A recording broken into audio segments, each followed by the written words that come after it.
నమస్కారం. ప్రతిధ్వనికి స్వాగతం. జలగల కంటే దారుణం, రాక్షసుల కంటే భయంకరం. 32,000 ప్రాణాలు, 35 లక్షల మందికి పైగా బాధితులు. ప్రజల రక్తం పీల్చిన మద్యం మాఫియా గుట్టు మొత్తం రట్టవుతోంది.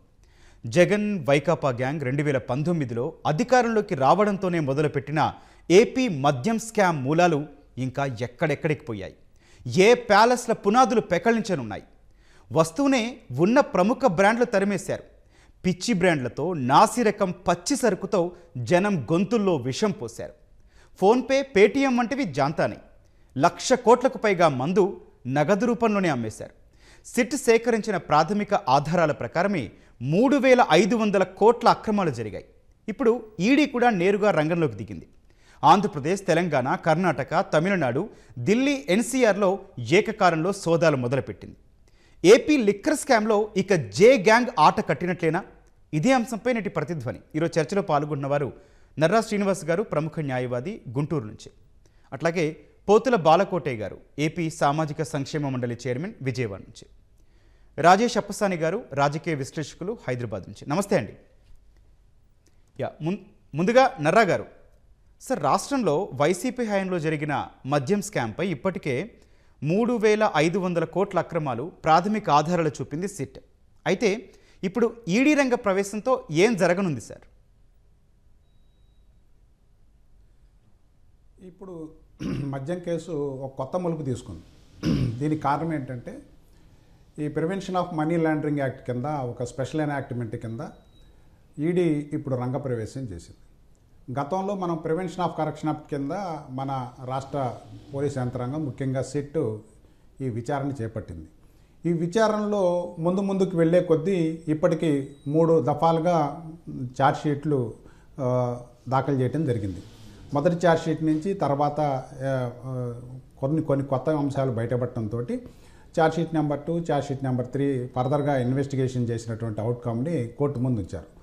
అయితే ఈ 3 ఛార్జ్షీట్లను కనుక పరిశీలించినట్లయితే, ఈ వసూలు చేసినటువంటి డబ్బును ముఖ్యంగా కొన్ని కంపెనీల నుంచి, ఏవైతే సరఫరాదారు కంపెనీలు ఏవైతే ఉన్నాయో ఆ కంపెనీల నుంచి వసూలు చేసినటువంటి డబ్బుని వివిధ రూపాల్లో ఇన్వెస్ట్ చేశారనేటువంటిది ఇన్వెస్టిగేషన్లో తేలినటువంటి అంశం. వాటిలో కొంత డబ్బుని బంగారం రూపంలో నిల్వ చేశారని చెప్పేసి, మరికొంత డబ్బుని రాజకీయంగా అప్పుడు ఎలక్షన్ల కోసం వాడారని చెప్పేసి, అదేవిధంగా మరికొంత డబ్బుని షెల్ కంపెనీల్లో బెనామీ పేర్లతోటి కొత్త కంపెనీలని క్రియేట్ చేసి 3 దేశాలు, ముఖ్యంగా జాంబియా, టాంజానియా ఇలాంటి దేశాల్లో అక్కడ ఇన్వెస్ట్ చేశారని చెప్పేసి సిట్ తేల్చింది. ఈ తేల్చిన తర్వాత గతం నుంచి మొదటి ఈ ఎఫ్ఐఆర్ దాఖలైన దగ్గర నుంచి, ఈ కేసులో కేశిరెడ్డిని అరెస్ట్ చేసిన దగ్గర నుంచి అనేకమైనటువంటి విస్తుపోయేటువంటి వాస్తవాలు వెలుగులోకి వచ్చాయి.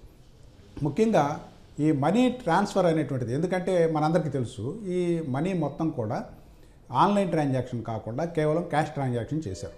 ఈ క్యాష్ ట్రాన్సాక్షన్ చేయడానికి కూడా ప్రధాన కారణం ఏంటంటే, ఆ కంపెనీలు, సరఫరాదారు కంపెనీలు ఏవైతే ఏపీబీసీఎల్కి ఈ కంపెనీలు సరఫరా చేస్తున్నారో, సరఫరా కంపెనీలతో ముందస్తుగానే ఒక ఒప్పందం చేసుకొని, దానికి ఇంత రూపంలో, ఈ బ్రాండ్స్కి ఇంత రూపంలో, లేదా ఇంత రేటు ఉన్నటువంటి వాటికి ఇంత రూపంలో కమిషన్లు అప్పచెప్పాలి, అలా అయితేనే మీకు సరఫరా చేయడానికి కావాల్సినటువంటి ఇండెంట్ని మీకు ఇస్తామని చెప్పేసి ముందస్తుగా ఒప్పందాలు చేస్తున్నారు.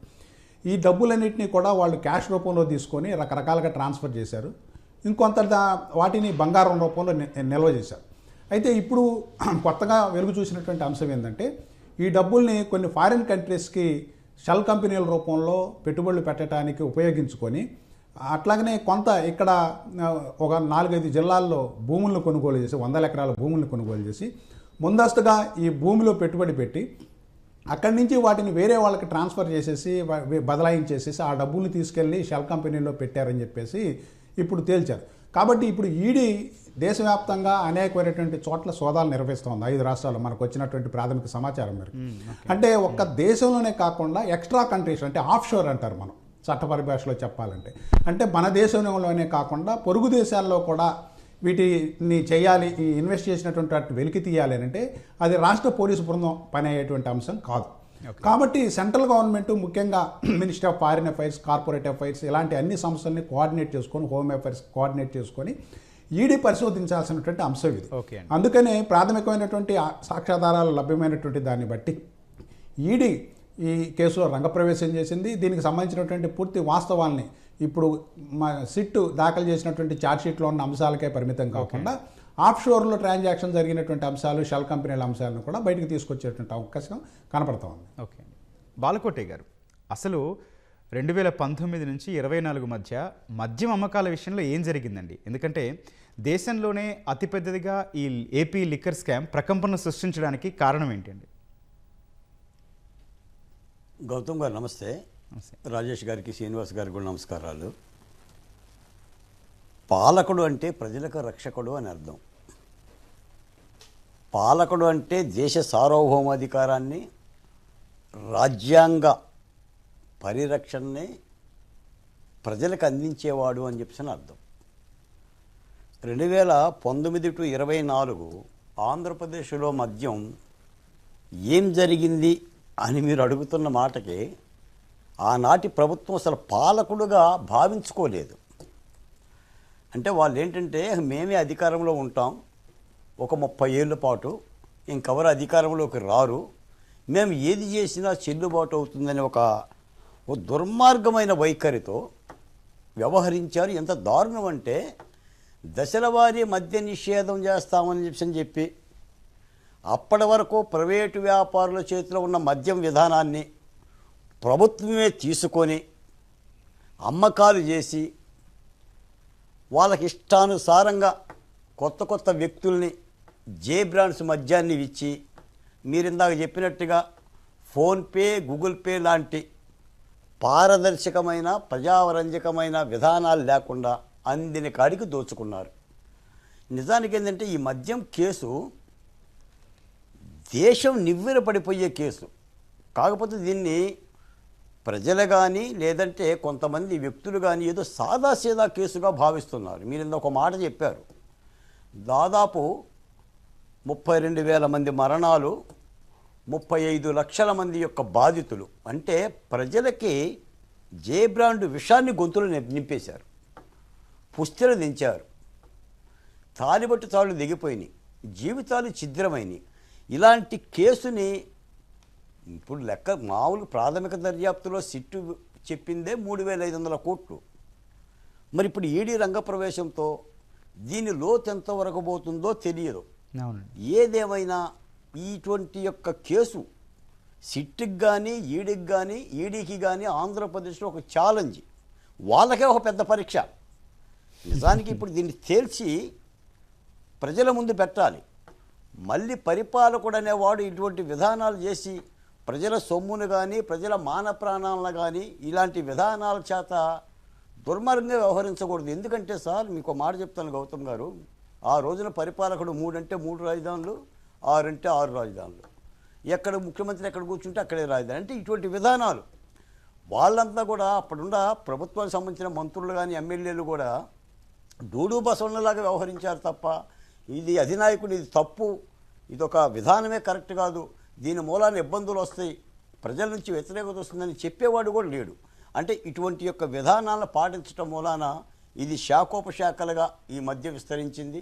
నిజానికి 5 రాష్ట్రాల్లో 20 చోట్ల సోదాలు జరుగుతున్నాయి.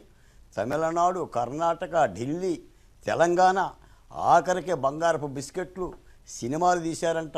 ఇంకో మాట కూడా చెప్తా గౌతమ్ గారు, అసలు ఈ డబ్బంతా కూడా ఎన్నికల కోసమే కుదువబెట్టారు.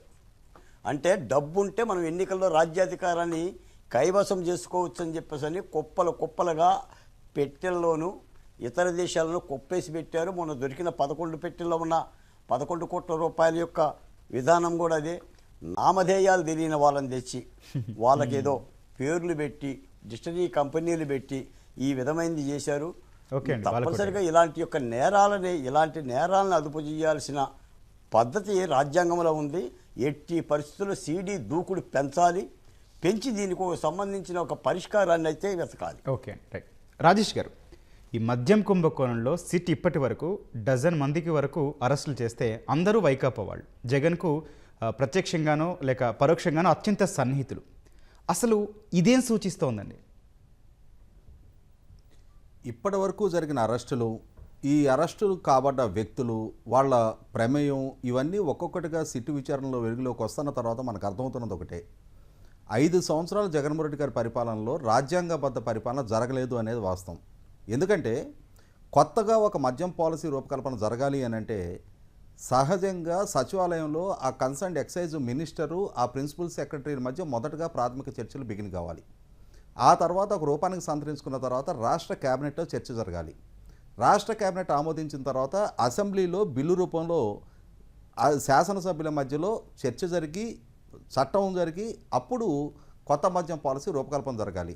కానీ ఇప్పుడు ఈ అరెస్ట్ అయిన వ్యక్తులు ఒకరు లోక్సభ సభ్యుడు, ఇంకొక వ్యక్తి విచారణ ఎదుర్కొంటున్న ఒక మాజీ రాజ్యసభ సభ్యుడు, ఇంకొక వ్యక్తి జగన్మోహన్ రెడ్డి గారి పిఏ, ఇంకొక వ్యక్తి జగన్మోహన్ రెడ్డి గారి ఓఎస్డి, అలాగే జగన్మోహన్ రెడ్డి గారి ప్రభుత్వంలో ఐటీ అడ్వైజరు, అలాగే ఒక డిస్టిలరీ సంస్థ యజమాని, జగన్మోహన్ రెడ్డి గారి ప్రభుత్వంలో ఒక మాజీ శాసనసభ్యుడు.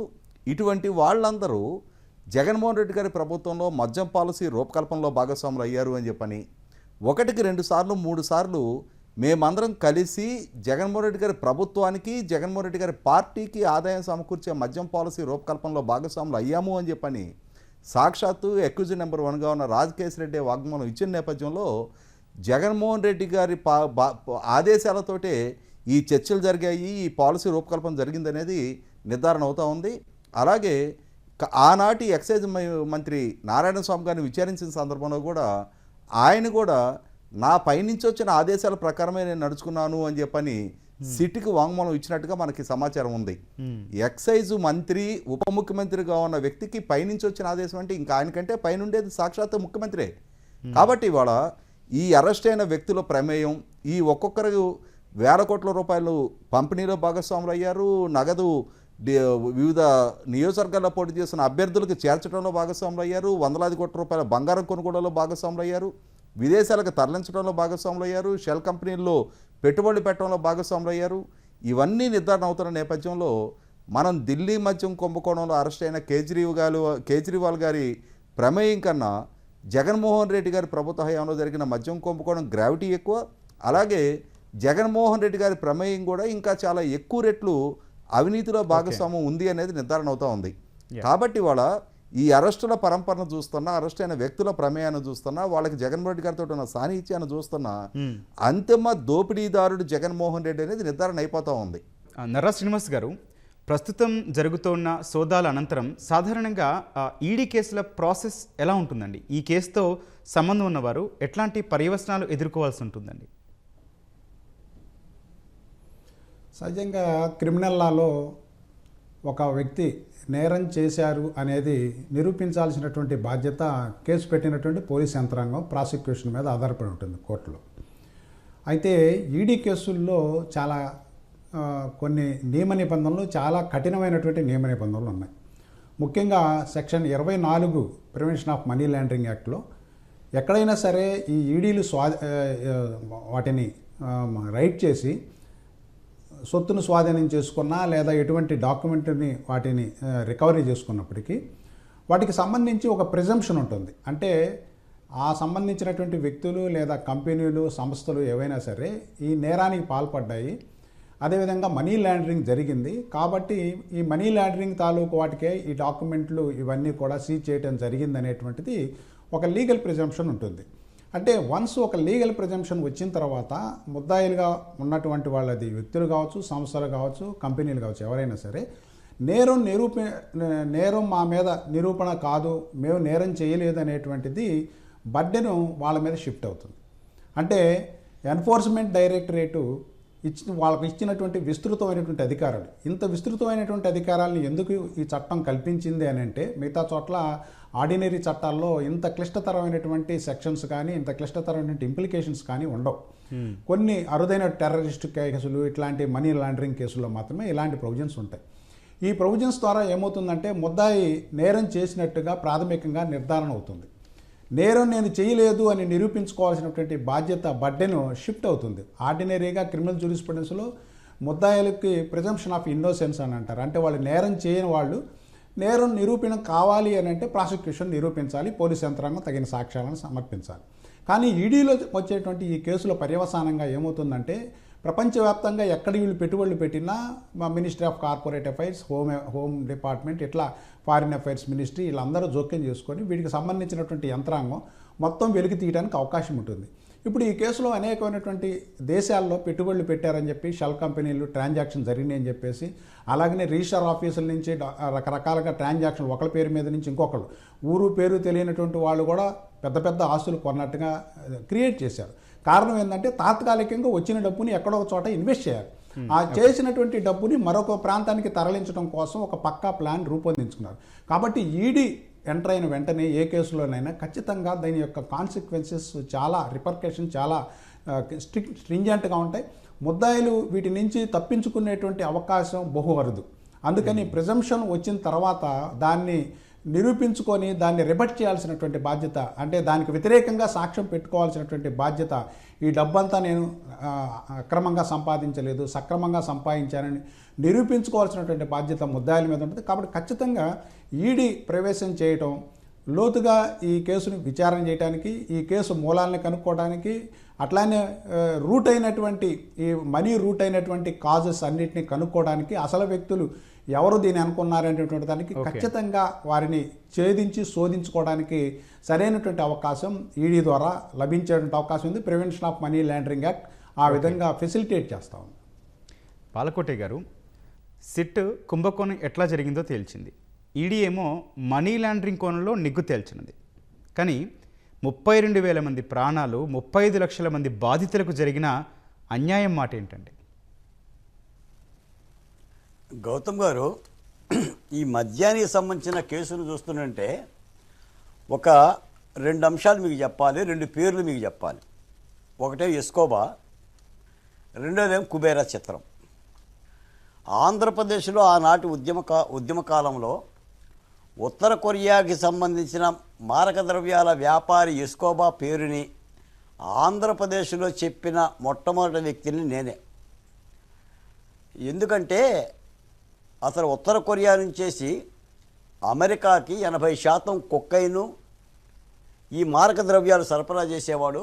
ఒక బలమైన ఆర్థిక సంపన్నుడిగా తయారయ్యాడు. ఈ ఎస్కోబా అనే వ్యక్తి ఇల్లు కట్టలా ఊళ్ళే కట్టాడు, క్రీడా మైదానాలు నిర్మించాడు. దాంతో అతన్ని అరెస్ట్ చేయడానికి కూడా పోలీసులు, జడ్జిలు భయపడేవాళ్ళు. 14 మంది పోలీసులను హత్య చేశాడు, 7 జడ్జిలను హత్య చేశాడు. అంతిమంగా ఆయన చరిత్ర ఆత్మహత్య దారితీసి ఆయన చనిపోయాడు. ఈ రోజున కూడా ఏంటంటే ఆంధ్రప్రదేశ్ ఎస్కోబా జగన్మోహన్ రెడ్డి అనే చెప్తున్నాం. రెండోది కుబేరా చిత్రం. బిచ్చగాళ్ళను తీసుకువచ్చి వాళ్ళకి ఆధార్ కార్డులు సృష్టించి వాళ్ళ పేరు మీద కంపెనీలు పెట్టి ఒక్కొక్కడి పేరు మీద 10,000 కోట్ల రూపాయలు ట్రాన్స్ఫర్ చేసి బదిలీ చేసి ఆఖరికి బిచ్చగాళ్ళను కూడా సముద్రం ఒడ్డుకు తీసుకెళ్ళిపోయి హత్య చేసిన సినిమా ఒకటి మనం చూసాం. అచ్చంగా ఈ మధ్యంలో జరిగింది ఇదే పని అండి. ఒకటి ఎస్కోబా, 2 కుబేరా చిత్రం. అంటే ఎంత దారుణంగా జరిగిందో అంత దారుణంగా జరిగింది. దీన్ని ప్రజలు కూడా మర్చిపోకుండా అర్థం చేసుకోవాలి. నిజానికి మీరు అంటున్న మాట 32,000 మంది మరణాలు, 35 లక్షల మంది బాధితులు అంటే నాకు తెలుసు సార్ గౌతమ్ గారు. 20 సంవత్సరాలకే హార్ట్ అటాక్ వచ్చి చనిపోయిన కుర్రోళ్ళు నాకు తెలుసు. రోడ్డు ప్రమాదాలు, యాక్సిడెంట్లైపోయి తల బద్దలు కొట్టుకున్న వాళ్ళు నాకు తెలుసు. నేరాలు ఎన్నో జరిగినాయి, ఘోరాలు ఎన్నో జరిగినాయి. ఇంత జరిగిన ఈ కేసుకు సంబంధించిన పరిష్కారాన్ని తప్పనిసరిగా ఈడీ శోధించాలి, సిట్ శోధించాలి.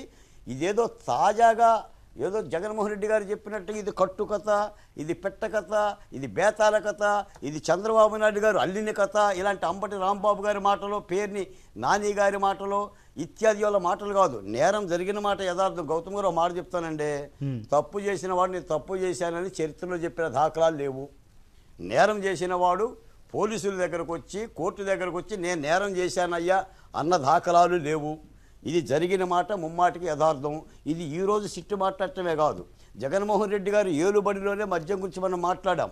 మద్యం ధరల మీద మాట్లాడిన, మదనపల్లిలో మాట్లాడిన ఓంప్రకాష్ అనే అతను ఏమైపోయాడో తెలియదు, అసలు ఎంతమందిని చంపారో తెలియదు. నేను అడుగుతున్నాను ప్రభుత్వాన్ని, నేను సోషల్ వెల్ఫేర్ బోర్డు చైర్మన్గా ఉన్న ప్రభుత్వాన్ని నేను విజ్ఞప్తి చేస్తున్నా. మద్యం కుంభకోణంలో 3,500 కోట్ల రూపాయలు డబ్బు కుంభకోణం జరిగితే అసలు ఎంతమంది చనిపోయారు, ఎన్ని ప్రాణాలు పోయినాయి, ఎంతమంది కుటుంబాలు ఛిద్రమైపోయిన లెక్కలు కూడా తీయాల్సినంత అవసరం ఉందండి. కనీ విని ఎరుగని విధ్వంసం జరిగింది. తప్పనిసరి ఇది ఆషామాషే కేసు కాదండి.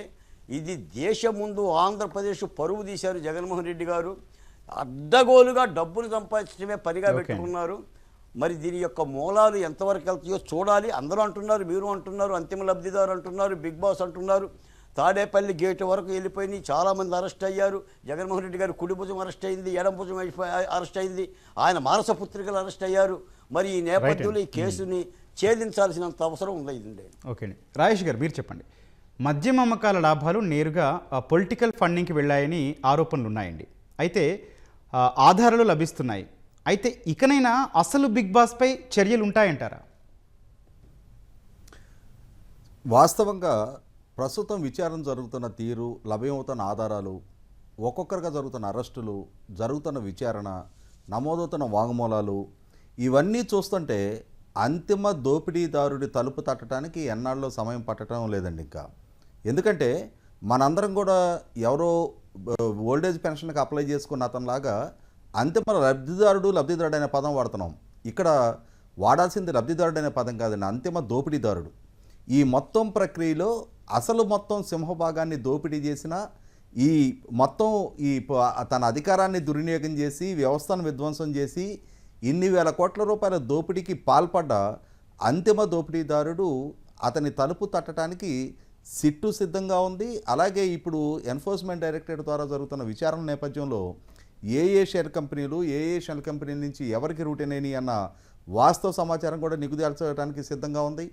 ఇవాళ జగన్మోహన్ రెడ్డి గారి పిఏ, జగన్మోహన్ రెడ్డి గారి ఓఎస్డీ, జగన్మోహన్ రెడ్డి గారి ప్రభుత్వంలో సీనియర్ మంత్రిగా పనిచేసిన పెద్దిరెడ్డి రామచంద్రారెడ్డి కొడుకు ఎంపీ, తన జగన్మోహన్ రెడ్డి గారికి అత్యంత సన్నిహితుడిగా ఉన్న శాసనసభ్యుడు, జగన్మోహన్ రెడ్డి గారి ప్రభుత్వంలో ఐటీ అడ్వైజరు, జగన్మోహన్ రెడ్డి గారి సతీమణి కంపెనీలో ఉన్న ఆడిటరు, జగన్మోహన్ రెడ్డి గారి సతీమణి ఫైనాన్షియల్ ఇష్యూస్ చూసే గోవిందప్ప బాలాజీ లాంటి వాళ్ళందరూ అరెస్ట్ అయ్యి, అలాగే రాజకేశ్ రెడ్డి జగన్మోహన్ రెడ్డి గారే స్వయంగా పార్టీకి ప్రభుత్వానికి ఆదాయం సమకూర్చే పాలసీ రూపకల్పన చేయమన్నారు అని చెప్పిన తర్వాత ఎక్సైజ్ మినిస్టర్ నారాయణ స్వామి గారిని విచారించిన సందర్భంలో ఆయనే స్వయంగా నాకు పైనుంచి వచ్చిన ఆదేశాలు నేను పాటించాను తప్ప ఈ పాలసీ రూపకల్పనలో కానీ అమల్లో కానీ నాకు ఎటువంటి పాత్ర ప్రమేయం లేదు అని చెప్పని సిటీకి వాంగ్మూలం ఇచ్చిన తర్వాత, అలాగే నాటి బెవరేజెస్ కార్పొరేషన్ చైర్మన్ ఎండీగా పనిచేసిన వాసుదేవ్ రెడ్డి, అలాగే సత్యప్రసాద్ 164 స్టేట్మెంట్లు ఇచ్చిన తర్వాత ఈ మొత్తం పథక రూపకల్పన అమలు జరిగింది. అంతిమంగా ఈ సొమ్ము మొత్తం కూడా ప్రధాన సింహభాగం దక్కించుకుంది సాక్షాత్తు నాటి ముఖ్యమంత్రి జగన్మోహన్ రెడ్డి అనేది ఇప్పటికే నిర్ధారణ అయ్యింది. కాకుంటే శంకులో పోస్తే కానీ తీర్థం కాదు అన్నట్టుగా విచారణా సంస్థ స్పష్టమైన సాక్ష్యాధారాలతో ఏ నిమిషాన ఛార్జ్ షీట్ రూపంలో చట్టం ముందుకు తీసుకొస్తుంది, ఏ నిమిషాన జగన్మోహన్ రెడ్డి గారు తలుపు తట్టి నిన్ను విచారణకి పిలుస్తూ ఉన్నాం, వచ్చి నీ వివరణ ఇవ్వు అని చెప్పి నోటీసులు ఇస్తుంది అనేది మనందరం వేచి చూడాల్సిన పరిస్థితి. 100కి 100 జగన్మోహన్ రెడ్డి గారి ప్రమేయం ఇప్పటికే నిర్ధారణ జరిగే సాక్ష్యాధారాలు సిట్టుకు సేకరించబడింది. ఏనాడైతే తెలుగుదేశం పార్లమెంటరీ పార్టీ నాయకుడు లావు కృష్ణదేవరాయలు గారు పార్లమెంటు వేదికగా 4,000 కోట్ల రూపాయలు విదేశాలకు తరలించబడ్డాయి అనే అంశాన్ని దేశం దృష్టికి తీసుకొచ్చారో ఆనాడే ఎన్ఫోర్స్మెంట్ రంగప్రవేశానికి మార్గం సుగమమైంది. దాంట్లో భాగంగానే వాడు ఎన్ఫోర్స్మెంట్ డైరెక్టరేట్ కూడా సిట్టు సేకరించిన ఆధారాలను బేస్ చేసుకొని స్పష్టమైన డాక్యుమెంట్ ఎవిడెన్స్ వివిధ సంస్థల నుంచి వ్యక్తుల నుంచి కూడా కలెక్ట్ చేస్తూ ఉంది. ఖచ్చితంగా దీంట్లో అంతిమ దోపిడీదారుడి ప్రమేయం నిర్ధారణ అవుతుంది. చట్టం ముందు అతను దోషిగా ఎక్స్పోజ్ చేయటం ఖాయం. అతను ఎక్స్పోజ్ కావటంతో ఇప్పటి వరకు చట్టాన్ని తన చుట్టంగా మార్చుకొని తన వ్యక్తిగత ఆస్తుల కేసుల నుంచి కూడా మినహాయింపు పొందుతూ వస్తున్న సదరు జగన్మోహన్ రెడ్డికి ఇక ఆ హానీమూన్ పీరియడ్ ముగిసినట్టుగానే మనం కూడా భావించవచ్చు. ఓకే, నర్రా శ్రీనివాస్ గారు, ఈ స్కామ్లో డొల్ల కంపెనీలు విదేశాలకు గుట్టుగా నగదు తరలించడం, బినామీ పేర్లతో పెట్టుబడులు ఇలా చాలా చేశారు. ఇది ఫైనాన్షియల్ క్రైమ్లోనే ఎంత తీవ్రమైన అంశం అండి? దీని మూలాలను కనుక మనం పరిశీలించినట్లయితే ఫైనాన్షియల్గా చాలా ఇంప్లికేషన్స్ ఉన్నటువంటిది. మనం చూస్తే ఇప్పుడు ఈ ట్రాన్సాక్షన్ జరిగినటువంటి తీరంతా కూడా ఫిజికల్గానే జరిగింది. అంటే కేవలం డబ్బుతోటే ప్రభుత్వ దుకాణాల్లో డబ్బుతోటే కొనుగోలు చేశారు. పిచ్చి బ్రాండ్లన్నింటినీ అప్పుడు పెట్టి ఏదైతే ఫేమస్ అయినటువంటి బ్రాండ్స్ దేశవ్యాప్తంగా అవి అమ్ముడుపోతూ ఉన్నాయో అలాంటి బ్రాండ్స్ని అనుమతించలేదు.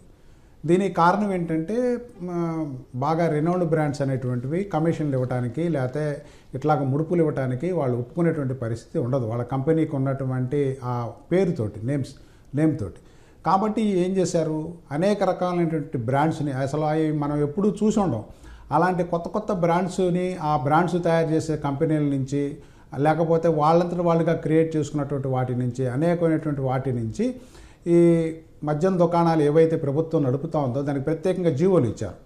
దానికి ఎంప్లాయీస్ని కూడా వాళ్ళే అపాయింట్ చేసుకున్నారు. ఆ విధంగా అపాయింట్ చేసుకొని వాళ్ళ అనుంగు శిష్యుల్ని లేకపోతే వాళ్ళ అనుంగు మనుషుల్ని అందరినీ అపాయింట్ చేసుకొని రాష్ట్ర వ్యాప్తంగా ఒక పెద్ద నెట్వర్క్ నడిపారు. నడపటమే కాదు, అనేకమైనటువంటి చోట్ల స్కాన్ చేసి వీటిని డిస్ట్రిబ్యూట్ లేదా రిటైల్ షాపుల్లో అమ్మాల్సినటువంటి వాటి అలాంటివి కూడా లేదు.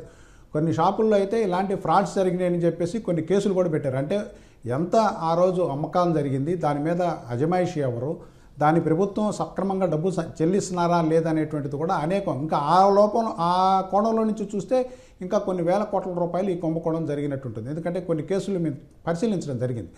ఇక్కడ ఈ వచ్చినటువంటి డబ్బు, ఎందుకంటే ప్రతి నెలలో కూడా వాళ్ళు సిట్లో ముద్దాయిలు అంగీకరించినటువంటి తీరును బట్టి చూస్తే ప్రతి 15 రోజులకి 20 రోజులకి మాసానికి ఒక రివ్యూ జరిగి ఎంత డబ్బు ఫ్లోట్ అయింది లేకపోతే ఎంత అమ్మకాలు జరిగినాయి, ఎంత కమిషన్లు వచ్చిందనేటువంటిది రివ్యూ చేసుకొని ఆ వచ్చినటువంటి డబ్బుల్ని మనం చూసాం. కొన్ని ప్రభుత్వ వాహనాలని ఈ టోల్ గేట్ల ద్వారా వచ్చినటువంటి ఇన్ఫర్మేషన్ కనుక చూసుకున్నట్లయితే సంబంధించినటువంటి వెహికల్స్ని ఈ డబ్బుల్ని ప్రతి రోజు లేదా ప్రతి వారాంతంలో ఈ డబ్బులను తరలించడానికి వివిధ ప్రాంతాల్లో తరలించడానికి ఈ వెహికల్స్ ఉపయోగించారని చెప్పేసి టోల్ ప్లాజాల్లో వచ్చినటువంటి డేటా ప్రకారం, అక్కడ వీడియోల ప్రకారం, అక్కడ ఈ నమోదైనటువంటి వెహికల్ సమాచారం ప్రకారం సిట్టు కొంత సేకరించగలిగింది. అయితే ఇప్పుడు ఏం జరుగుతుందంటే ఈ డబ్బులన్నింటినీ వచ్చినటువంటి ఫిజికల్గా వచ్చినటువంటి డబ్బుని ఒకేసారి ఎక్కడికక్కడికో తరలించడం కష్టం కాబట్టి దీనికోసం కొన్ని షెల్ కంపెనీలని అంటే నామకహ కంపెనీలని కొన్నిటిని క్రియేట్ చేసి ఆ కంపెనీలకి ఫారిన్ కంపెనీలతో ఇప్పుడు మీరు అందరూ చూస్తే ఈ కుంభకోణంలో అరెస్ట్ అయినటువంటి కొద్దిమంది ఫారిన్లో చాలా రోజులు గడిపారు. అంటే ఏం జరిగింది, అక్కడ ఈ డబ్బులన్నింటినీ అక్కడ ఫ్లోట్ చేయడం కోసం వాళ్ళు ఒక యంత్రాంగాన్ని రూపొందించుకొని తప్పుడు కంపెనీని క్రియేట్ చేసుకొని అక్కడికి తీసుకెళ్ళి ఎవరి ద్వారా ఎట్లా ఫ్లోట్ చేయాలి. కొన్ని దేశాల్లో చాలా సరళతరమైనటువంటి సిస్టమ్ ఉంది, ఎకానమీ సిస్టంలో. ఆ దేశాలకు ఎవరైనా పెట్టుబడులు పెట్టడానికి వస్తే వాళ్ళు చాలా స్వేచ్ఛగా అనుమతిస్తారు, ట్యాక్సులు కూడా ఉండవు. అలాగా ఫ్లోటింగ్ ఆఫ్ దిస్ మనీ అనేటువంటిది షెల్ కంపెనీల ద్వారా చేసి కొన్ని అసలు నామకహ ప్రపంచంలో ఆ దేశాలు ఉన్నాయా లేదా అనేది కూడా తెలియదు. ఇప్పుడు టాంజానియా ఉంది, టాంజానియాలో కొన్ని పెట్టుబడులు పెట్టారు, వివిధ రూపాల్లో పెట్టుబడులు పెట్టారు, అనేకమైనటువంటి రంగాల్లో పెట్టుబడులు పెట్టారు, జాంబియాలో పెట్టుబడులు పెట్టారు. ఏంది ఛార్జ్షీట్ ప్రకారమే చూసినట్లయితే ఛార్జ్షీట్లో పేర్కొన్న అంశాల ప్రకారం వివిధ దేశాల్లో ఈ విధంగా తప్పు ట్రాన్సాక్షన్ల ద్వారా పెట్టారు అనేటువంటిది వస్తుంది. కాబట్టి దీని రిఫర్కేషన్స్ అనేవి చాలా ఇదిగా ఉంటాయి. ఇప్పుడు ఈడీ ప్రవేశం చేసింది కాబట్టి ఈ డేటా ఇప్పుడు వరకు సిట్టుకి అంత పరిధి లేదు. ఒక రాష్ట్రం దాటి లేదా దేశం దాటి విచారించేటువంటి అవకాశం సిట్టుకు ఉన్నటువంటి పరిస్థితుల రీత్యా ఉండదు. కాబట్టి ఇప్పుడు ఈడీ వీటన్నిటిని బయటపెట్టాలి. ఈ బయటపెట్టిన తర్వాత ఈ డబ్బు అంతా కూడా ఎవరు ఈ విధంగా ఫ్లోట్ చేశారు, ఎవరి ద్వారా ఫ్లోట్ చేశారు, ఎవరు లబ్ధిదారులు అయ్యారు, ఎవరు ఈ డబ్బుని అంతటిని చేజిక్కించుకున్నారు వివిధ రూపాల్లో అనేటువంటిది కూడా ఈడీ బయటికి తీసుకురావాల్సిన అవసరం ఉంటుంది. ఆ విధంగా చేయటం ద్వారా ఏమవుతుందంటే అసలు మూలధారులు, ఎందుకంటే ఇన్ని వేల కోట్ల రూపాయల కుంభకోణం ఇప్పుడు సిటీ చెప్పిందేమో 3,500 కోట్లు అని చెబుతోంది.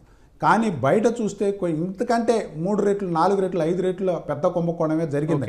మొత్తంగా చూస్తే ఈ 5 సంవత్సరాల్లో జరిగినటువంటి ట్రాన్సాక్షన్ అంతా మద్యం ట్రాన్సాక్షను, ఆ ట్రాన్సాక్షన్లో వీళ్ళు నిర్దేశించుకున్నటువంటి పర్సంటేజీలు ఎంత, ఆ పర్సంటేజ్ ప్రకారం ఎంత ఫ్లోట్ అయింది అనేటువంటిది ఈజీగా దాన్ని మనం ట్రేస్ చేయడానికి ఈడీకి అవకాశం ఉంటుంది. ఆ రూపంలో ఇన్వెస్టిగేషన్ ఈడీ చేయగలిగితే సత్ఫలితాలు రావడానికి అవకాశం ఉంటుంది. ఓకే, బాలకోటే గారు మీరు చెప్పండి. అప్పట్లో ప్రముఖ బ్రాండ్లను తరిమేసి నాసిరకం లిక్కర్నే బలవంతంగా అమ్మించారని ఆరోపణలు ఉన్నాయి. శ్రీనివాస్ గారు కూడా చెప్తున్నారు. అయితే ప్రభుత్వ స్థాయిలో ఈ నిర్ణయాల వెనుక ఎవరున్నారండి? అసలు తేలిందా? ప్రభుత్వ స్థాయిలో ఒక ప్రభుత్వ పరిపాలనా విధానంలో దాని వెనక ఎవరి నిర్ణయాలు ఉంటాయి? ఇటీవల ఆంధ్రప్రదేశ్ ముఖ్యమంత్రి చంద్రబాబు నాయుడు గారు కలెక్టర్లతో మీటింగ్ పెట్టినా, ఎమ్మెల్యేలతో మీటింగ్ పెట్టినా, మంత్రులతో మీటింగ్ పెట్టినా, అధికారులతో మీటింగ్ పెట్టినా ఒక మాట చెప్తాడు. అంటే ఎవరు తప్పు చేసినా బాధ్యత నాదే. ఎంఆర్ఓ తప్పు చేసినా ముఖ్యమంత్రిని అంటారు, ఎమ్మెల్యే తప్పు చేసినా నన్నే అంటారు, మంత్రులు తప్పు చేసినా నన్నే అంటారు. దాన్నే పరిపాలన అంటారు. ఈ రోజున ఈ మద్యం కుంభకోణం వెనక కర్త కర్మ క్రియ ఎవరు? ఆనాటి ముఖ్యమంత్రి జగన్మోహన్ రెడ్డి గారే. శివుడాజ్ఞ లేకుండా చేమైనా కుట్టదన్నట్టుగా అసలు జగన్మోహన్ రెడ్డి గారికి తెలియకుండా ఆ రోజున కనీసం గాలి కూడా ప్రవేశించేది కాదు తాడేపల్లి యొక్క ద్వారాల నుంచి. అంతకంటే ముఖ్యమైన మాట ఒకటి చెప్తా గౌతమ్ గారు, ఆంధ్రప్రదేశ్, ఉమ్మడి ఆంధ్రప్రదేశ్ని కానీ అవశేష ఆంధ్రప్రదేశ్ని కానీ దాదాపుగా 19 మంది ముఖ్యమంత్రులు ఏలారు, బాధ్యతలు స్వీకరించారు. ఏనాడైనా ఏ ముఖ్యమంత్రి కిందైనా పనిచేసిన ఐఏఎస్ ఆఫీసర్లు, ఐపీఎస్ ఆఫీసర్లు జైల్లోకి వెళ్ళారా? అలాంటి చరిత్ర మనం చూసామా? ధనుంజయ రెడ్డి, కృష్ణమోహన్ రెడ్డి, శ్రీలక్ష్మి, సంజయ్, వైఎస్ఆర్ ఆంజనేయులు, జయపాలు, ఒక అడ్మినిస్ట్రేటర్స్, ఒక ముఖ్యమంత్రి ఏలుబడిలో పనిచేసి ఆయన చేసిన తప్పులకి వీళ్ళందరూ బలిపశువులు అయ్యారు. పరిపాలన ఇంతకంటే అర్థమేమవుతుంది? ఈరోజు జగన్మోహన్ రెడ్డి గారు నేను బటన్ నొక్కా, నేను ఇచ్చా, నేను సుపరిపాలన చేశాను అంటున్నాడు. వీరందరూ జైలు ఎందుకు పోయారు సమాధానం చెప్పగలరా? చెప్పమనండి. ఏ జలగం వెంకటరావు గారి హయాంలో ఎందుకు బాగాలేదు? కోట్ల విజయభాస్కర్ రెడ్డి గారి హయాంలో ఎందుకు బాగాలేదు? చంద్రబాబు నాయుడు గారు 4 సార్లు ముఖ్యమంత్రి అయినా ఆయన హయాంలో ఒక్క ఆఫీసర్ కూడా నిందారోపణగా అవ్వలేదు కదా, జైల్లో బాగాలేదు కదా. పరిపాలన ఇక్కడ అర్థం కావడం లేదండి. అందుకని మొత్తం జగన్మోహన్ రెడ్డి గారు ఏంటంటే ఆయన నిర్ణయం అది. ఆయన ఏమనుకుంటున్నాడంటే పిచ్చోడి చేతికి రాయించినట్టుగా. నేను ఇంకో మాట కూడా చెప్తాను సార్, అసలు జగన్మోహన్ రెడ్డి గారి పరిపాలకుడు కాదండి. ఆయన ఒక ఫ్యాక్షన్ వైఖరి కలిగిన, పంతం కలిగిన వ్యక్తి. పొత్తి కడుపులో కత్తులు పెట్టుకొని ప్రత్యర్థులను హత్య చేద్దాము, తరిమి కొడదాం అనుకునే దుర్బుద్ధి కలిగిన వ్యక్తి. మీకు ఒకటే చెప్తాను, నిలువుటద్దాం. వైఎస్ వివేకానందరెడ్డి హత్య కేసును చూడండి. ఈ మధ్య నేను ఒక వెడ్డింగ్ కార్డు చూసా. సునీతారెడ్డి గారిది, జగన్మోహన్ రెడ్డి గారి పెళ్లి 2 కలిసే జరిగినాయి, ఒకే ముహూర్తంలో జరిగినాయి. ఆ రోజు రాజశేఖర రెడ్డి గారు వైఎస్ రెడ్డి గారు పెట్టుకున్నారు. అలాంటి పరిస్థితి. కాబట్టి ఈ కేసుని ఎంత లోతుగా చేస్తే అంత తవ్వే కొద్దీ దొరుకుతుందండి. ఇదంతా కూడా ఒక ఓటబావిలాగా ఇది 3,500 కోట్ల రూపాయలు తాగుతుందని మేమైతే అనుకోవడం లేదు. తవ్వే కొద్దీ దొరుకుతుంది. ఆల్రెడీ దీని మీద అయితే ఇంకా ఈడీ వచ్చింది కాబట్టి మరి సత్వరమైన ఫలితాలు వస్తాయని చెప్పి భావిస్తున్నాం. ఏదేమైనా ఆంధ్రప్రదేశ్ సిట్ కానీ ఈడీ కానీ ఒక చారిత్రాత్మకమైన దర్యాప్తు చేసి దేశానికి ఆదర్శంగా నిలవాలనే అభిప్రాయం అయితే ప్రజల తరఫున, మాలాంటి బహుజన కులాల తరఫున వ్యక్తం చేస్తున్నామండి. ఓకే అండి. రాజేష్ గారు, ముందున్న సంస్థల్ని తరిమేయడం కావచ్చు, ప్రభుత్వం ద్వారానే సొంత బ్రాండ్ల అమ్మకం, ఆ డబ్బులు తరలించడానికి సిండికేటు, డొల్ల కంపెనీలు, రికార్డుల నాశనం, అసలు ఇదంతా చూస్తే మీకేమనిపిస్తోందండి? మనము జాతీయ స్థాయిలో అలాగే అంతర్జాతీయ స్థాయిలో కొన్ని మాఫియా నెట్వర్క్ల గురించి విన్నాం, చదివాం. కొందరు ప్రపంచానికి పెనుముప్పుగా మారిన మాదక ద్రవ్యాల తయారీ, రవాణా చేస్తారు అని చెప్పని, కొందరు ఆయుధాల స్మగ్లింగ్లో భాగస్వాములు అవుతారని, కొందరు మానవ అక్రమ రవాణాలో భాగస్వాములు అవుతారని చెప్పని మనం వినటమే కానీ మనమైతే కడతో చూడాల. ఎక్కడో దక్షిణ అమెరికాలో జరుగుతాయి, లేకపోతే పాకిస్తాన్ లాంటి ప్రాంతాల్లో జరుగుతాయి, లేదు అని అంటే ముంబై లాంటి ప్రాంతాల్లో ఇటువంటి మాఫియా నెట్వర్క్లు ఉంటాయని చెప్పని మనం వింటూ ఉంటాం.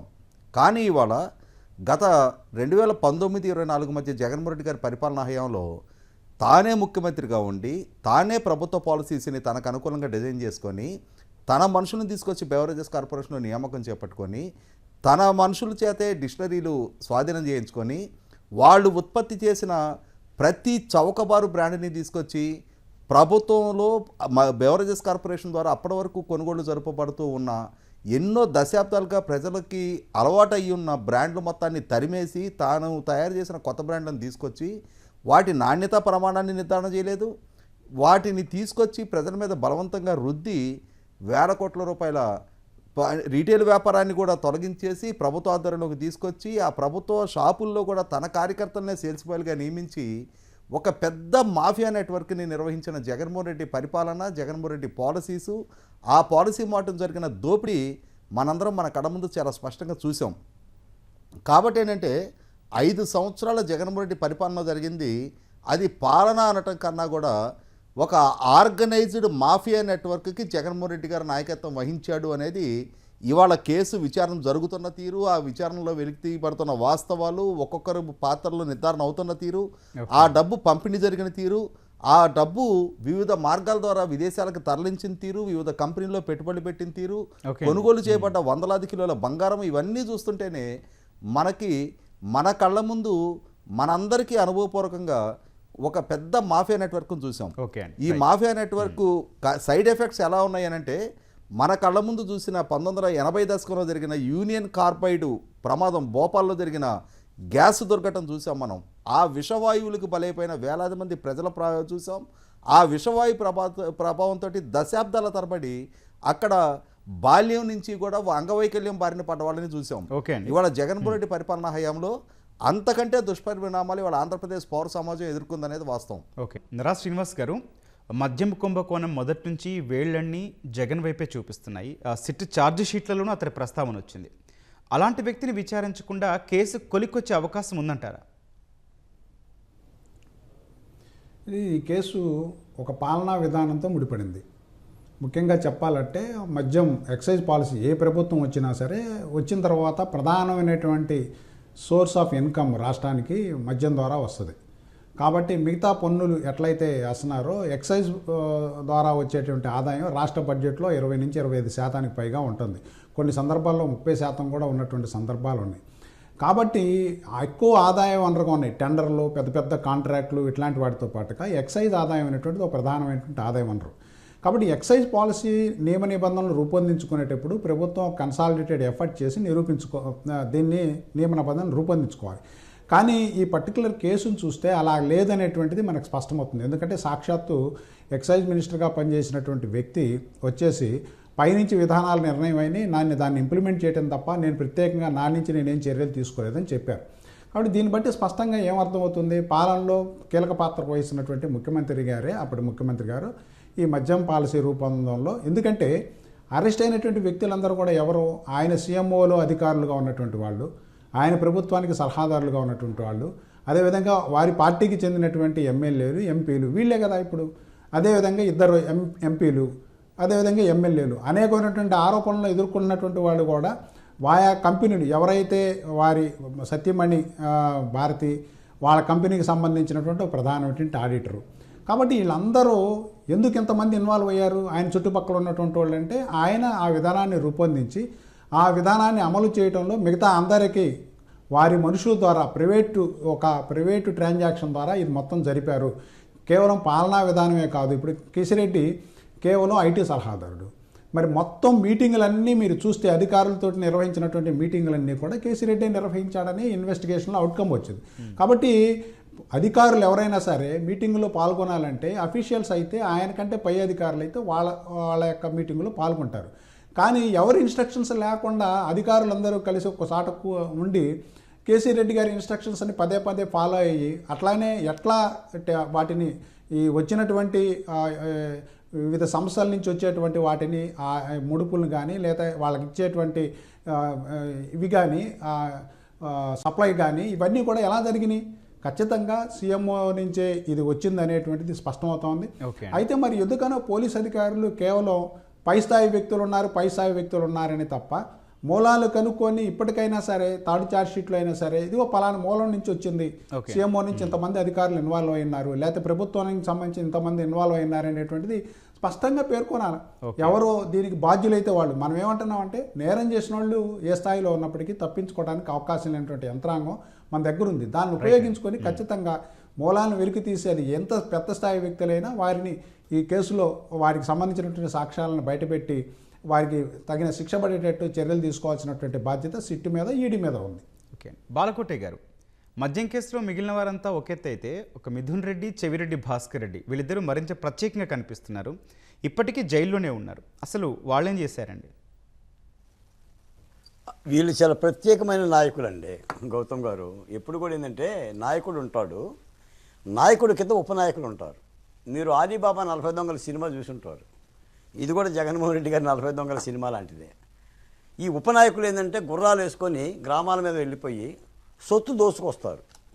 ఆ సొత్తు దోసుకొచ్చిన దాన్ని ఓ డెన్నకి తెచ్చేసేసి ఆ డెన్నలో పెడితే కృష్ణమోహన్ రెడ్డి, ధనంజయ రెడ్డి లాంటి వాళ్ళు పుస్తకాలు తీసుకొని లెక్క కట్టుకొని ఆ మూటలు కట్టేసి ఆ పక్కన పెడతారు. తర్వాత నాయకుడు వచ్చేసేసి చెక్ చేసుకుంటాడు. ఇది కూడా ఇంతే. ఈ రోజున ఈ మద్యం కేసులో పూర్తి బాధ్యత కలిగిన వ్యక్తులు చెవిరెడ్డి భాస్కర్ రెడ్డి, మిథున్ రెడ్డి ఇత్యాది వ్యక్తులే. వీళ్ళ ద్వారానే జరిగింది. అందుకని చెవిరెడ్డి భాస్కర్ రెడ్డి గారు కోర్టు వాయిదాలకు వస్తున్నప్పుడు అరుపులు కేకలు వేస్తున్నాడు జైలు దగ్గర, కేసుల దగ్గర. అంటే చాలా స్పష్టంగా ఈ నేర ప్రవృత్తి జరిగిందండి. అంటే ఒక ప్రణాళికాబద్ధంగా జరిగిందండి. మద్య నిషేధం సంగతి దేవుడు ఎరుగులే, కానీ ఈ మద్యాన్ని తాగితే షాక్ పుట్టేలా చేస్తా, ధరలు పెంచుతానని చెప్పి జగన్మోహన్ రెడ్డి గారు తనదైన బ్రాండ్లను తెచ్చి ఆ విషయాన్ని జిమ్మి ఇదొక పెద్ద వ్యాపార వస్తువుగా చేసుకొని ఈ విధంగా పెద్ద ఎత్తున ఒక మాయాజాలానికి పాల్పడ్డాడు. నేను ఒక మాట చెప్తాను సార్ ఈ సందర్భంగా, నిజంగా ఇలాంటి నేరాలు కనుక ఏ ఆఫ్ఘనిస్తానో కజకిస్తాన్లో జరిగితే రహదారుల మీదే శిక్షిస్తారు అక్కడున్న పాలకులు, లేదా గుడ్డలెప్పదీసి కొడుతుంటుంటారు. జగన్మోహన్ రెడ్డి గారి మాట మాట్లాడితే అధికారులని నీ గుడ్డలెప్పదీస్తా, నీ బట్టలు ఎప్పదీస్తాను అని అంటుంటాడు. నిజంగా ఈ నేరాలు చేసిన వాళ్ళకి జరగాల్సిన శిక్షలు అవి, కానీ భారత రాజ్యాంగంలో అవకాశం లేదు. ఓకే అండి. ఎలాంటి నేరాలు జరిగినా పోలీసులు అరెస్ట్ చేసి న్యాయస్థానాలు ముందు పెడతారు, న్యాయస్థానాలు నిజాలు తెలుస్తారు. కాబట్టి ఈ కాలయాపన జరుగుతుంది. కానీ రాష్ట్ర ప్రజలు ఈ మద్యం కేసు యొక్క లోగుట్టుని అర్థం చేసుకోవాలి. వైసీపీ నాయకులు చెప్తున్న అబద్ధాలను మాత్రం నమ్మొద్దనేది ఈ సందర్భంగా తెలియజేస్తున్నాను సార్. రైట్ అండి. రాజేష్ గారు, మొత్తం ఈ జరుగుతున్న పరిణామాలన్నీ చూస్తే కనుక ఈ లిక్కర్ స్కామ్లో సిట్ ఈడీతో అయిపోతుందా, లేకపోతే సిబిఐ కూడా రంగంలోకి దిగే ఛాన్స్ ఉందా? అది జరిగితే ఈ కేసు ఎక్కడి వరకు వెళ్ళొచ్చు అంటారు? ఇప్పుడు వాస్తవంగా సిట్టు చాలా వేగంగా, చాలా సమర్థంగా ఈ కేసు విచారణ చేస్తూ ఉంది. ఇప్పటి వరకు సిట్టు సేకరించిన ఆధారాల ప్రాతిపదికగానే prevention of money laundering act కింద ఎన్ఫోర్స్మెంట్ డైరెక్టరేట్ కూడా విచారణ చేస్తూ ఉంది. కాకుంటే ఈరోజు ఈడీ జరిపిన దాడులు, అలాగే ఈ కేసులో ఇన్వాల్వ్ అయిన వివిధ సంస్థలు, వ్యక్తులు వివిధ రాష్ట్రాలకు కూడా విస్తరించిన నేపథ్యంలో సిట్ కంటూ కొంత పరిధి ఉంటుంది. కాబట్టి బహుశా సిబిఐ కూడా జాతీయ దర్యాప్తు సంస్థ కాబట్టి జాతీయ స్థాయిలో కూడా విచారణ చేయగలిగే యంత్రాంగము, అనుభవము, పరిజ్ఞానం వాళ్ళకు ఉంటుంది. కాబట్టి బహుశా నేను అనుకోవటం ఎన్ఫోర్స్మెంట్ డైరెక్టరేటు ఆధారాలు మొత్తం సేకరించిన తర్వాత సిబిఐని కూడా రంగప్రవేశం చేయించడానికి ఆస్కారం ఉంటుందేమోనని అనుకుంటున్నా. మరింత సమర్థంగా, మరింత వేగవంతంగా విచారణ జరగాలి అని అంటే. కాకుంటే ఏంటంటే గతంలో ఉన్న అనుభవాల దృష్ట్యా, గతంలో జగన్మోహన్ రెడ్డి మీద నమోదైన అక్రమాస్తుల కేసులు సిబిఐ కోర్టుల్లో దశాబ్ద కాలం పైగా, ఎందుకంటే రేపు 23వ తారీఖు వస్తే పుష్కర కాలం పూర్తవుతుందండి జగన్మోహన్ రెడ్డికి బెయిల్ దక్కి. బహుశా నేను అనుకోవటం మనం గోదావరి పుష్కరాలు, కృష్ణా పుష్కరాల గురించి ఆలోచిస్తుంటాం, కానీ ఇంత గంభీరమైన ఆరోపణలతోటి ఇన్ని వేల కోట్ల రూపాయల అక్రమాస్తులు సంపాదించుకొని అధికార దుర్వినియోగానికి పాల్పడి ఒక వ్యవస్థీకృత నేరాలకు పాల్పడ్డ వ్యక్తి పుష్కర కాలంగా బెయిల్ మీద తిరుగుతూ కేసుల విచారణ వేగవంతం కాకుండా కాపాడబడుతున్న నేపథ్యం చూసిన తర్వాత కనీసం ఈ కేసుల్లోనైనా సరే సిట్ ద్వారా కానీ, ఎన్ఫోర్స్మెంట్ డైరెక్టరేట్ ద్వారా కానీ, లేదు ఒకవేళ రేపు కాంటబడి సిచ్యుయేషన్లో సిబిఐ ప్రమేయం వచ్చినా కూడా ఈ కేసు అయినా సరే సత్వరం సకాలంలో విచారణ పూర్తి కావాలి. అసలు సిసల బాధ్యుల్ని, సూత్రధారుల్ని మొత్తాన్ని కూడా చట్టం ముందు దోషులుగా ఎక్స్పోజ్ చేయాలి. వాళ్ళ ద్వారా జరిగిన అరాచకాలకి, అక్రమాలకి, జరిగిన వేలాది మంది ప్రాణ నష్టానికి తగిన మూల్యం చట్టరూపంగా వాళ్ళకి చెల్లింపబడి తీరాలి. గౌతమ్ గారు అండి, అలాగే జరిగితే బిగ్ బాస్ పరిస్థితి ఏంటండి? 100% రాష్ట్ర రాజకీయ ముఖ చిత్రం మీద నుంచి ఒక అరాచకవాదిని, ఒక ఆక్రమణదారుణ్ణి, ఒక విధ్వంసకారుణ్ణి ప్రజలు శాశ్వతంగా విరగడ చేసుకుంటారండి. ఆంధ్రప్రదేశ్ రాష్ట్ర ప్రజానీకానికి అసలు సిసలు స్వాతంత్రం సిద్ధించినట్టుగానే మనం భావించవచ్చు. ఒక లిక్కర్ స్కామ్ అనే పరిణామాలు దారితీస్తుందంటారా? దారి తీయాలి, దారి తీస్తుందనే నమ్మకం సిట్ ద్వారా జరుగుతున్న విచారణలో వెల్లడవుతున్న వాస్తవాలు, ఇవాళ జరుగుతున్న అరెస్టులు, న్యాయస్థానాల వైపు నుంచి కూడా ఒక న్యాయస్థానంలో కొంతమందికి అనుకూలంగా బెయిల్ ఆర్డర్ దక్కినా దాన్ని ఇమ్మీడియట్గా ఉన్నత న్యాయస్థానంలో ఛాలెంజ్ చేయటం, ఉన్నత న్యాయస్థానం కూడా ఆ దక్కిన బెయిల్ విషయంలో మళ్ళీ పునరాలోచనలో పడి ఈరోజు డిఫాల్ట్ బెయిల్ పిటిషన్లు దాఖలు చేసుకున్న వాళ్ళందరూ కూడా మళ్ళీ డిఫాల్ట్ బెయిల్ పిటిషన్ అని విత్డ్రా చేసుకుంటున్నట్టుగా వార్తలు వస్తూ ఉన్నాయి. అంటే అసలు సిసలు ఉలికిపాటు, వెన్నులో వణుకు మొదలైందనేది నిర్ధారణ అవుతూ ఉందండి. రైట్ సార్, ధన్యవాదాలు సార్. నరాజ్ శ్రీనివాస్ గారు, బాలకోటయ్య గారు, రాయేష్ గారు చర్చలో పాల్గొన్నందుకు. ఇది నేటి ప్రతిధ్వని. నమస్కారం.